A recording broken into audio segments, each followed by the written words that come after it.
Okay, so I wanted to give kind of a quick update of where I'm sitting here in regards to how I'm printing the new drone, its wing sections, its rings for the new body. I did a little short test print to make sure that everything fit around the battery okay. Uh, just with some spare PLA I have. You can see kind of some defect with the 06 around that corner. That's probably just me not having enough glue on the plate, because I haven't done, I haven't put any glue on there, or new glue. The same thing with this section here. This just a layer defect based on the corner where the support material was. Up underneath this lip and through into here, there wasn't support, but here there was. You can see how it's clean.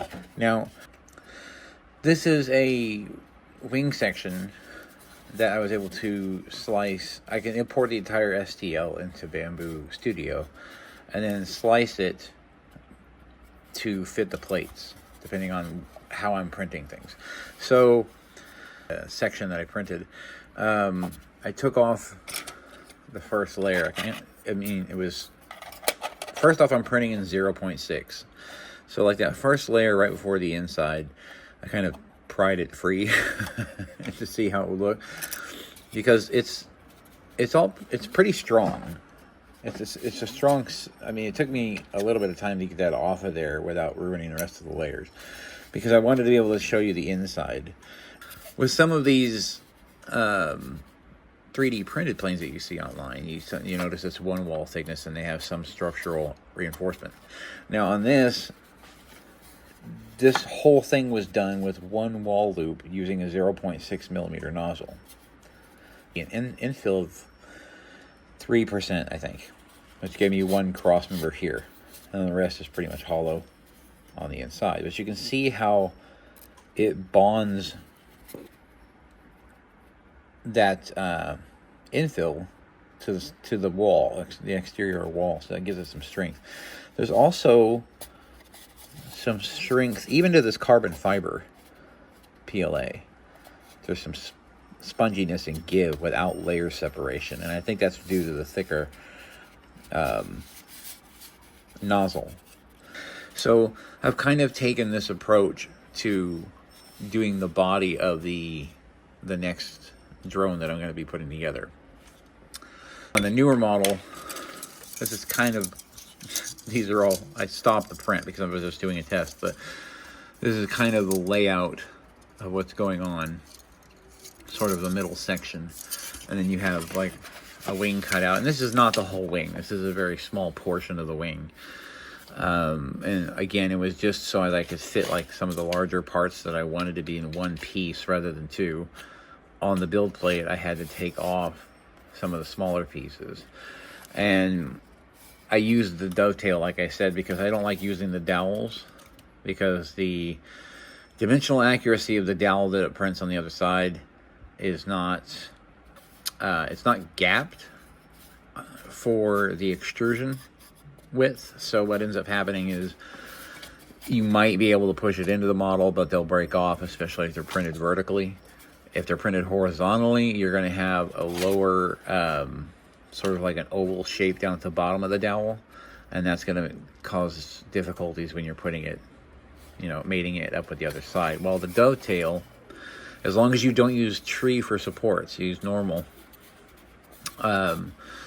you'll end up getting a clean surface. So it'll slide together. You run that thin CA through there, and it's like it was one piece all the time.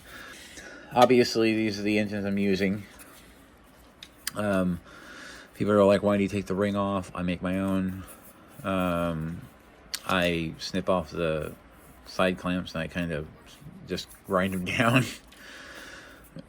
Mainly because in most of the design, there isn't room for these tabs. And if I switch motors, I'll make a nacelle that has a universal tab slot. But for prototyping purposes, this is fine, and these things are cheap. This is kind of an experiment for, and this is one of the reasons I was telling you not to use tree supports. So on the tree support side of this, you kind of get this on the 06. It's a little bit nasty. So I'm going to go with normal. This was more just a test print with a matte PLA.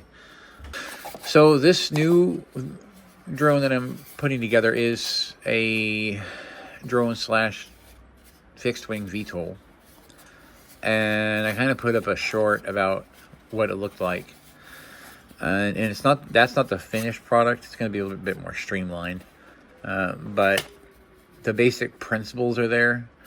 I didn't want to add a lot of body aesthetics over the tops of the motors and flow it into the body yet, just because I didn't want to get rid of my airfoil. I mean, I wanted to have as much of the airfoil functional as possible. We're going to run indoor testing and in hover mode only. And then I need to find a big enough area to run the VTOL, so I have time to recover. Because what I want to be able to do is I want to be able to set my VTOL on this switch and turn it off as soon as possible and regain drone control if I see what's happening isn't what my desired effect. This Commando 8V2 is going to be okay for that. It doesn't have a lot of switches. For this next build after this one, I'm going to have a lot of switches. So, but this will do for now. I can get a good return to home. I got 3 position switches here, so we're good to go. But we're going to be putting that Bamboo Labs X1 Carbon to work here pretty soon. A bunch of gray, some white, and some black. Matte PLA is what I'm going to be using. And again, 0.6 millimeter nozzle, 3% infill.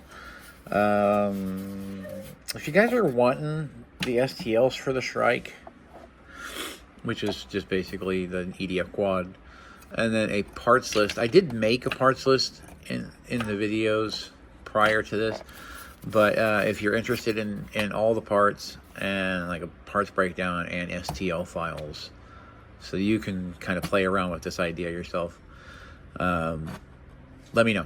I'll make them available, and you guys can have some fun with it too.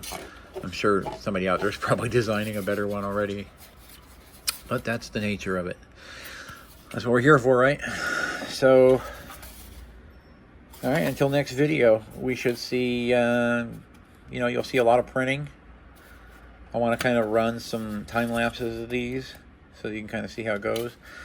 And then we will have a indoor test, outdoor test, drone mode, and then an outdoor test, fixed wing mode, and cross our fingers.